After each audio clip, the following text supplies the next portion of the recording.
As the Rugby Championship looms, changes are shaking up the sport, especially in the scrum. With new rules coming into play this weekend, there's a lot of chatter about whether these tweaks are making the game better or just making things more complicated. Rugby World Cup winner Nche has shared his unfiltered thoughts, and let's just say he's not holding back. As we dive into how these new rules might shift the balance of power on the field, one question lingers: are these changes pushing the sport forward, or are they stripping away the grit that makes rugby what it is? With the Rugby Championship introducing new rules this weekend, all eyes are on how these changes will impact the dynamic on the field. South Africa's powerhouse loosehead, Nche, isn't shy about sharing his thoughts on these shifts, especially when it comes to the 30-second scrum setup and new restrictions on scrum halves.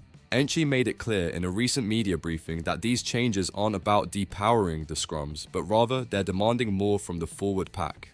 I don't think the law variation making the scrum 30 seconds is depowering scrums, but it demands a bit more from the front rowers, the entire forward pack actually, said Nche at a media briefing on Wednesday ahead of his 30-second test appearance. You have a lot of people talking about how the scrum is, and I have said in previous interviews, people who don't want scrums in the game should go and watch rugby league. There's no scrums there.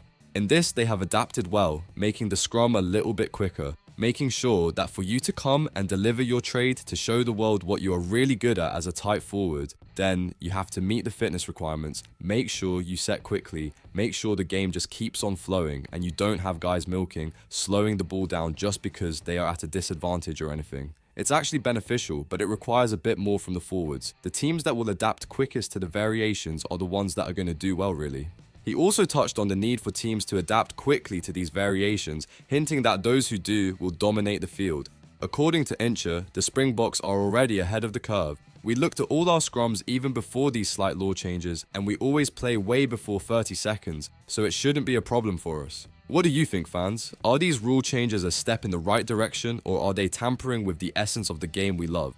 Drop your thoughts in the comments below. With all the changes in the air, one thing is for sure: this weekend's clash between South Africa and Australia is going to be a must-watch event. We'll be keeping a close eye on how these rule tweaks play out on the field and how teams like the Springboks use them to their advantage. Stay tuned for more updates as we inch closer to kickoff. This is Green and Gold Army News, where rugby lives and breathes.